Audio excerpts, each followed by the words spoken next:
Welcome back to Know and Grow. We've been talking about the Asbury revival. This is our third video about that, and it's titled, Where Did It Go?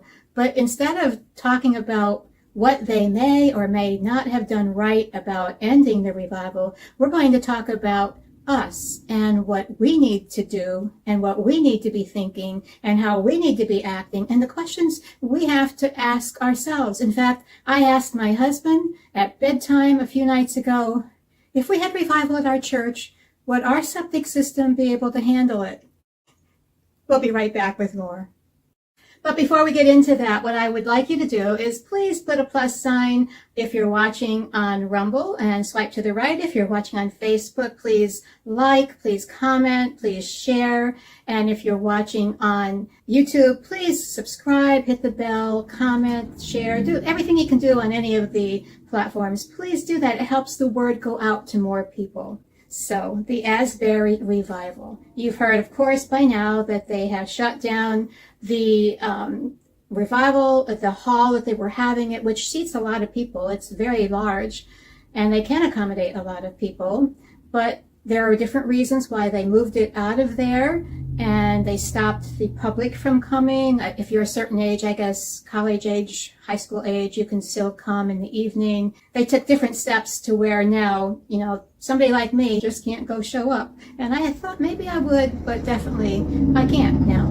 So, but I think the question is not, what did they do wrong? Or did they do anything wrong? Or did they do it right? Was that the right thing to do? And there's so many things we can talk about with that because, they did have to make decisions. Now, they may have made the wrong decision. I don't know. I'm not going to really comment too much on that. What I want to do is bring the focus on me and you.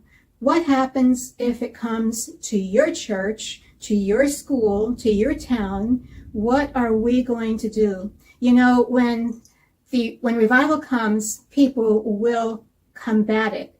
There are people who love it. There will be people who hate it. There are people who rise up against you, and there could be lawsuits. There could be all sorts of things that you have to face. And I heard that John Kilpatrick's church, and that was way back in the Pensacola revival, the Brownsville revival, they call it, that he lost a third or 30% of his congregation. That's a lot to lose. Now, pastors, are we going to be willing to face that if that would happen? We have to ask ourselves those tough questions. Like I asked my husband, it was just like right at bedtime. He had just wound down, and I asked, if we had revival at our church, could our septic system handle it? It was a question on my mind. It mattered to me. It's like logistics do matter. And it probably wasn't the right thing to say when he was trying to go off to sleep, but it was on my mind and I asked. But, those might be the kinds of questions you need to bring up in your church board meetings. Things like that. Talk about logistics. Anticipate revival coming and talk about the things you might have to face logistically and as far as personnel and as far as people coming against you. That kind of content maybe needs to be put on the agenda for church board meetings. But what about us personally? I heard the one woman, the townsperson at the town where Asbury is, she was talking about how she just wanted her town to get back to normal, but revival shakes things up. And we can't expect things to be normal. If we want normal, well, we better stop praying for revival, because when revival comes, things won't be normal. Things get shaken up. Our schedules get overturned. And what are we going to do about that? What are we going to do when we're used to a certain routine? From the time we get up in the morning till the time we go to bed at night, we have kind of a certain routine, and we like that routine. It's comfortable. It just kind of helps our life to flow in a routine, in a, what's the word I'm looking for? Like good habits, good habits that you form that are for your health and for the running of your home, the running of your family, and how things flow. And that's not bad. But when revival comes, those things are going to get shaken up. And what are we going to do? I have to ask myself those kinds of questions. if I don't have to go anywhere in the evening, I might be in my pajamas. I won't tell you what time, but I like to finally get wound down and relax in the evenings. And if revival's here, that's going to be shaken up, isn't it? What about mealtime, meal preparation? Maybe your crock pot will become your best friend, because you're going to have to learn to put things in the crock pot in the morning before you start your day, so that things can be done in the evening, and you can easily eat and easily do everything you need to do to get to a service. Things will be shaken up. So your schedule will be shaken up. Your habits and routines will be shaken up. And if you're my age, I am 68, and I tell you, it's not just that I want to relax in the evenings, I'm actually tired in the evenings. I'm sleepy. And we're going to have to ask God and believe Him for strength and health for that as well. So strength and health, because especially those of us who might be older, and personnel. Are we going to be willing to be the hospitality crew, or the worship team, or security, and all the things that are necessary? We have to ask ourselves those hard questions, because sometimes if we ask ourselves those really hard questions, our answer is like, oh my goodness, eek. I want revival. Man, in my spirit, I really want it. The spirit is willing, but the Bible says the flesh is weak. And we just have to be willing to be upset. And in Asbury, the president talked about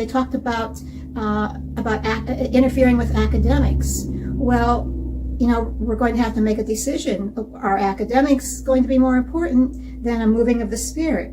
Or is your work schedule, or your family schedule, or the ball games, or whatever, are they going to be more important than the moving of the Spirit? We have to ask ourselves, and we have to weigh those things out and decide. Maybe we should be deciding ahead of time what those answers are going to be. Maybe we need to be preparing ourselves for revival and being sifted out. Let's just let the Lord sift everything out that can be sifted. If it can be sifted, let it be sifted out. Let the chaff be blown away, and the dross be burned, and just let everything that needs to happen in us as individuals to happen, so that we are truly ready, so that we can have our lives turned upside down in a revival. Some of us have waited for years and even decades for revival. I know in our church we have 7 a.m. prayer on Sunday mornings, and again a prayer meeting at 6 p.m. on Sunday nights. It's not about sitting down with a cup of coffee and a donut around the table. We go to pray. And some of us have been praying for years.